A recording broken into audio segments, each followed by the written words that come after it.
Assalamualaikum warahmatullahi wabarakatuh. Kawan-kawan sekalian, kembali kita berjumpa di Jejak Semesta 65. Saya berharap bahwa kita semua dalam keadaan sehat walafiat.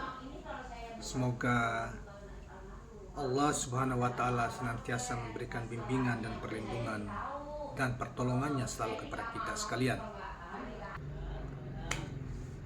Saudara sekalian, kembali kita akan mengetengahkan sebuah ulasan yang kita ambil dari ABW News yang mengangkat tentang pandangan seorang pengacara terkenal berasal dari Solo atau Surakarta yang memberi penilaian terhadap atau semacam profil terhadap Anies Rashid Baswedan. Nah, di antaranya dia mengatakan bahwa Anies Baswedan berhasil dan amat berhasil memimpin DKI Jakarta. Oleh karena itu, Anies akan mampu memimpin Indonesia sebagaimana dia mampu memimpin DKI Jakarta. Nah, oleh karena itu kawan-kawan sekalian, coba kita bacakan pandangan beliau yang ditulis di ABW News ini. Dikatakan bahwa Anies Baswedan dinilai mampu menjadikan Jakarta sebagai kota yang berbeda dan ramah saat menjabat sebagai Gubernur DKI Jakarta. Dua variabel figur Anies Baswedan sebagai pemimpin yang mumpuni itu disampaikan oleh M. Taufik, Presiden Asosiasi Ahli Pidana Indonesia AAPI, kepada KBA News.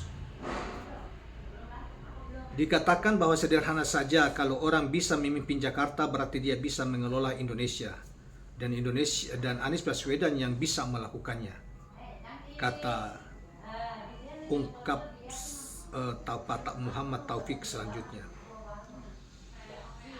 Dalam pandangan Muhammad Taufik, panggilan akrabnya, Indonesia ini bukan negara kecil. DKI Jakarta telah mengalami perubahan terkait harkat hidup dan kesejahteraan masyarakat saat dipimpin oleh Anies Rashid Baswedan. Soal kesejahteraan misalnya, kata dia, Anies Baswedan menghajikan marbot masjid. Itu yang menurut Taufik menjadikan sesuatu hal yang tidak mudah dilakukan. Di Jakarta, upah minimum provinsi paling tinggi di seluruh Indonesia. Pengurangan emisi karbon mengenai penggunaan transportasi publik.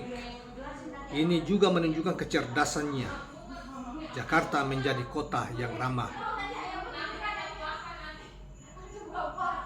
Dari sisi intelektualitas, menurut Taufik, kapasitas Anies Rashid Baswedan tidak perlu diragukan lagi. Karena di samping memiliki jenjang pendidikan yang lengkap, juga didukung oleh kemampuan komunikasi yang sangat mumpuni atau bagus.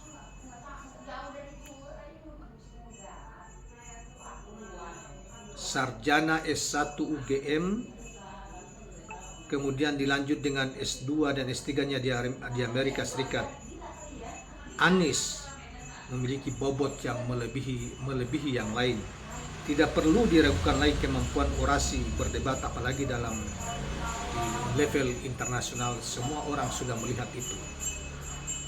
Nah, kawan-kawan sekalian, inilah penilaian dari seorang pengacara kondang ya, tentang profil Capres Anies Rashid Baswedan serta rekam jejaknya ketika memimpin DKI Jakarta, serta bahkan kemampuan yang luar biasa, sehingga baginya Anies Baswedan itu paling pantas menjadi atau dipilih menjadi Presiden 2024 yang akan datang. Nah, kawan-kawan sekalian, sebetulnya pujian terhadap Anies Rashid Baswedan dari para tokoh ini bukan hanya kali ini, bahkan di masyarakat juga berkembang luas tentang kekaguman mereka terhadap kualitas yang dimiliki oleh Anies Baswedan bukan hanya kualitas intelektual, tetapi kualitas emosinya, akhlaknya, tutur katanya, itu semua. Jadi seakan-akan dia menjadi role model bagi seorang politisi yang matang, seorang pemimpin yang matang, ya, role model bagi perilaku anak muda dan lain sebagainya. Bahkan role model, kalau lihat dari rekam jejaknya, role model bagi generasi muda kita dalam hal mengikuti jejak untuk mendorong mereka bersemangat, termotivasi untuk meningkatkan prestasi mereka, prestasi keilmuan mereka, membaca, meningkatkan daya bacanya terus menerus sehingga bisa menjadi seorang yang memiliki pengetahuan yang luas dan dikagumi oleh berbagai kalangan, bahkan menjadi preferensi bagi orang lain dalam hal keilmuan dan sebagainya. Nah, itulah profil sosok Anies Rashid Baswedan yang sesungguhnya. Nah, dalam hal kalau tadi Pak Taufik itu kan lebih menyoroti tentang kepemimpinan Anies Rashid Baswedan dan bagaimana sikap program-program ketika menjadi gubernur itu benar-benar pendekatannya untuk pendekatan kesejahteraan, yaitu membangun kesejahteraan masyarakat dan lain sebagainya. Nah, oleh karena itu kawan-kawan sekalian, sekali lagi betapa dengan modal yang begitu besar, ya, tentang Anies Rashid Baswedan ini, maka banyak orang berharap bahwa dia akan jauh lebih baik memimpin jika Indonesia dipimpin oleh orang seperti Anies Rashid Baswedan. Dengan modal yang begitu besar, dia bisa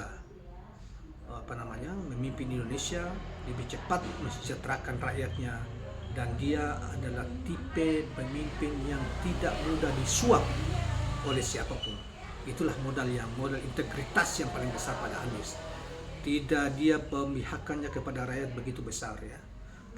Sikap kemanusiaannya terhadap sesama begitu luas, begitu mendalam, dan punya integritas untuk tidak mudah disuap atau menyelewengkan kekuasaannya untuk kepentingan yang merusak bangsa dan negara, atau kepentingan satu kelompok untuk menimbun kekayaan. Dia bukan tipe itu yang ini. Tetapi oleh karena itu kawan-kawan sekalian, kalau kita lihat akhir-akhir ini Anies begitu rupa dimusuhi oleh penguasa rejim, misalnya Pak Jokowi terang-terangan menghambat, ya, bahkan terakhir misalnya melakukan negara seakan-akan melakukan teror terhadap Nasdem supaya melepas Anies, gitu, ya. Nah, tetapi saudara sekalian, Surya Paloh dan pemimpin partai yang lain itu tidak mudah diteror, tidak mudah, dan mereka punya idealisme. Beda dengan yang lain yang tunduk terhadap oligarki, ya, tunduk terhadap tekanan untuk menyalahgunakan kekuasaan untuk kepentingan orang-orang tertentu dan mengabaikan, banyak menebar kebohongan demi kebohongan diproduksi dan digiring melalui media yang mereka kuasai, sementara rakyat terjebak seperti kodok di bawah tempurung. Itulah kawan-kawan sekalian tentang sekilas tentang Anies Rashid Baswedan, pandangan seorang pengacara. Demikianlah kawan-kawan sekalian, jangan lupa subscribe, like, dan share channel ini. Assalamualaikum warahmatullahi wabarakatuh.